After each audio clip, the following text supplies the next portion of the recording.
அனைவருக்கும் வணக்கம். மணி லைஃப் தமிழ் யூடியூபில் சேனல் வழியாக உங்கள் அனைவரையும் வரவேற்று சந்திப்பதில் பெருமகிழ்ச்சி அடைகிறேன். இன்னைக்கு நாம பார்க்கவிருக்கும் தலைப்பானது வருமானத்தின் வகைகள் குறித்து நம்ம பார்க்க போறோம். அது மொத்தம் ஒரு 5 வகைப்படும். இந்த 5 வகையாக பிரிக்கும் போது நம்ம ஒவ்வொன்றத்தையும் இன்னைக்கு வீடியோவிலே பார்த்துட முடியுமா அப்படின்னு பார்த்தா அது சாத்தியம் இல்லை. ஏன்னா ஒரு தலைப்பும் மிக பெருசு. அதனால் வரக்கூடிய நாட்களில் உங்களுக்கு ஒவ்வொரு தலைப்பை பற்றியும் உங்களுக்கு தெளிவாக வீடியோ வரும். ஸோ அதை பார்த்து பயனடைங்க.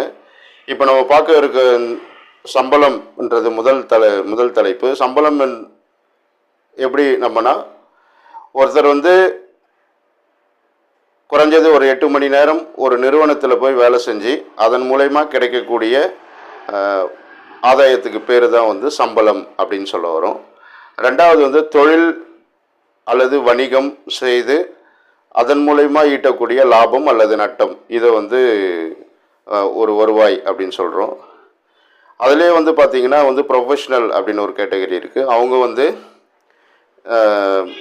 நிபுணர்கள் அப்படி ஒரு துறையில் நிபுணர்களாக இருப்பாங்க. அவங்க அந்த வாங்கக்கூடிய வருமானத்துக்கு பேர் ஃபீஸ் அப்படின்னு சொல்லுவாங்க. மூணாவது வகை அப்படின்னு பார்த்தீங்கன்னா ஹவுஸ் அண்ட் ப்ராப்பர்ட்டிஸ் அப்படின்னு சொல்லுவாங்க. ஹவுஸ் அண்ட் ப்ராப்பர்ட்டிஸ் அப்படின்னா வீடு, நிலம் இதை போன்றது நம்ம லீஸோ அல்லது வாடகைக்கோ விட்டு வரக்கூடிய வருமானத்துக்கு பேர் ரெண்ட் அப்படின்னு சொல்லுவாங்க. இது ஹவுஸ் அண்ட் ப்ராப்பர்ட்டிஸ்ன்ற வகையில் வரும். நாலாவது பார்த்தீங்க அப்படின்னா முதலீடு செய்து அதன் மூலயமாக வரக்கூடிய ஆதாயம், கேபிட்டல் கெயின்ஸ் அப்படின்னு சொல்லுவாங்க. இது எப்படின்னா, நீங்கள் இதை நீங்கள் ஒரு பணத்தையோ அல்லது வேறு எது நீங்கள் முதலீடு செய்யும் பொழுது அந்த முதலீடு மூலயமா கிடைக்கக்கூடிய ஆதாயத்துக்கு பேர் கேபிட்டல் கெயின்ஸ் அப்படின்னு சொல்லுவாங்க. இது 2 வகைப்படும். ஒன்று ஷார்ட் டேர்ம் கேபிட்டல் கெயின்ஸ், இன்னொன்று லாங் டேர்ம் கேபிட்டல் கெயின்ஸ் அப்படின்னு சொல்லுவாங்க. ஷார்ட் டேர்ம் கேபிட்டல் கெயின்ஸ் அப்படின்னா என்னென்னா, குறுகிய காலத்தில் குறைந்தது ஒரு ஆண்டுக்குள்ளே நீங்கள் முதலீடு செய்து அதிலிருந்து வரக்கூடிய வருமானம் முதலீட்டு வருமானம் ஷார்ட் டேர்ம் கேபிட்டல் கெயின்ஸ்னு சொல்லுவாங்க. ஒரு வருஷத்துக்கு மேலே நீங்கள் முதலீடு செஞ்சு ஒரு வருஷத்துக்கு மேலே ஆகி அதுக்கப்புறம் வரக்கூடிய வருமானங்களுக்கு பேர் எல்லாம் லாங் டேர்ம் கேபிட்டல் கெயின்ஸ் அப்படின்னு சொல்லுவாங்க. 5வது வகைன்னு பார்த்தீங்கன்னா, இது எல்லாத்துலேயும் அடங்காது, இன்னும் நிறைய இருக்குது. அதை இதர வகைகள் அப்படின்றது பிரிப்போம். குறிப்பாக சொல்லணும் அப்படின்னா நம்ம கடனீட்டு பத்திரம், அதாவது பாண்ட்ஸ் நம்ம போட்டு அதன் மூலயமா நமக்கு வரக்கூடிய இன்ட்ரெஸ்ட், அதுக்கப்புறமா டிவிடெண்ட், ஷேர்ஸில் இன்வெஸ்ட் பண்ணி நமக்கு கம்பெனி பங்குகள் மூலயமா வரக்கூடிய லாபத்திலிருந்து நமக்கு கொடுக்கக்கூடிய வருமானத்துக்கு ஆதாயத்துக்கு பேர் தான் டிவிடெண்ட் அப்படின்னு சொல்லுவோம். ஸோ இது மாதிரி நிறைய இந்த 5 வகைகள் இருக்குது. இந்த 5 வகையில் நம்ம போக போக ஒரு வகையை பற்றி பார்ப்போம். இந்த வருமானங்கள்லாம் நம்ம அதிகமான பேர் யூஸ் பண்ணுறது பார்த்திங்கன்னா சம்பளம் அப்படின்றது தான் நிறைய பேர் வாங்கிறது. சம்பளம் அப்படின்றது பார்த்திங்கன்னா, ஒரு குறிப்பிட்ட 8 மணி நேரம் அப்படின்னா இந்த 8 மணி நேரம் ஒரு கம்பெனியில் போயிட்டு நம்ம வேலை செஞ்சு அதன் மூலயமா கிடைக்கக்கூடிய ஆதாயத்துக்கு பேர் தான் சேலரின்னு சொல்லுவோம். இந்த சேலரி நமக்கு மாதம் சம்பளம் ஏற்றுவாங்களா அப்படின்லாம் இல்லை. 6 மாதத்துக்கு ஒரு தடவை சம்பளம் ஏற்றுவாங்களா, ஒரு சில கம்பெனிங்க ஏற்றுவாங்க. ஒரு சில கம்பெனிங்க 1 வருஷத்துக்கு ஒரு தடவை ஏற்றுவாங்க. ஒரு சில கம்பெனிங்க 3 வருஷத்துக்கு ஒரு தடவை ஏற்றுவாங்க. இது மாதிரி அந்தந்த கம்பெனிக்கு ஏற்ற மாதிரி நம்மளோட சம்பள உயர்வு அப்படின்றது இருக்கும்.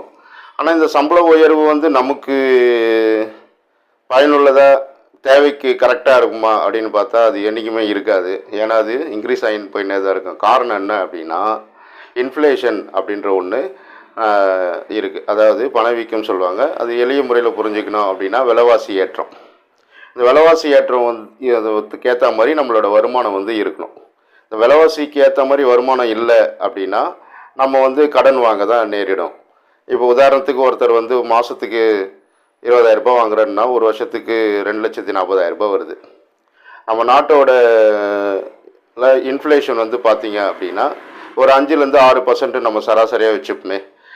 5-6% நம்ம சராசரியாக வச்சோம்னா ஒரு வருஷத்துக்கு 14,400 ரூபாய் நம்ம வாங்குகிற சம்பளத்தோட எக்ஸஸாக நமக்கு செலவு இருக்குது. ஆனால் நம்ம வாங்குகிற வருமானம் 2,40,000 ரூபாய் தான்.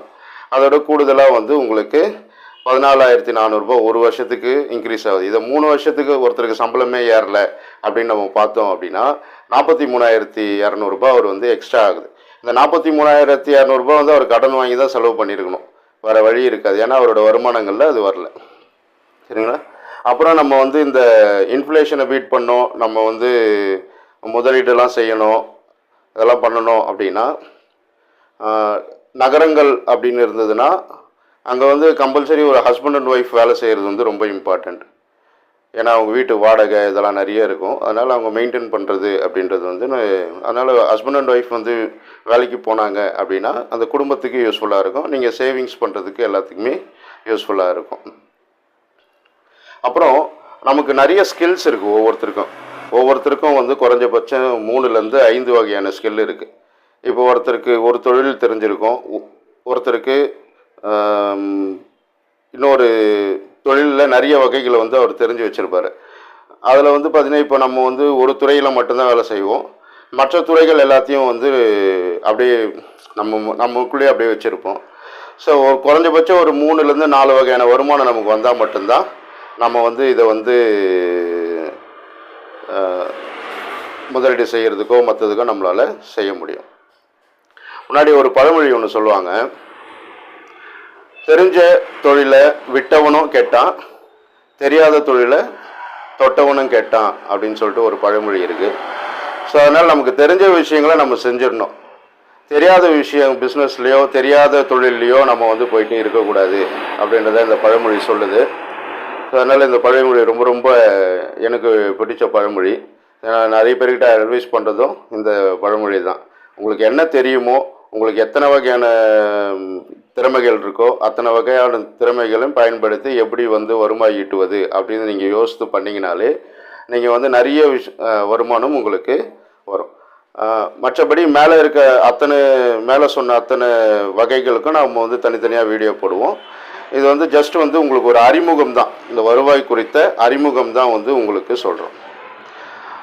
இந்த வீடியோவை வந்து உங்கள் ஃப்ரெண்ட்ஸ்க்கும் ரிலேட்டிவ்க்கும் ஷேர் பண்ணுங்கள். மறக்காமல் சப்ஸ்கிரைப் பண்ண சொல்லுங்கள். நீங்களும் சப்ஸ்கிரைப் பண்ணாமல் பார்த்துட்டு இருந்தீங்கன்னா நீங்களும் சப்ஸ்கிரைப் பண்ணுங்கள். நன்றி, வணக்கம்.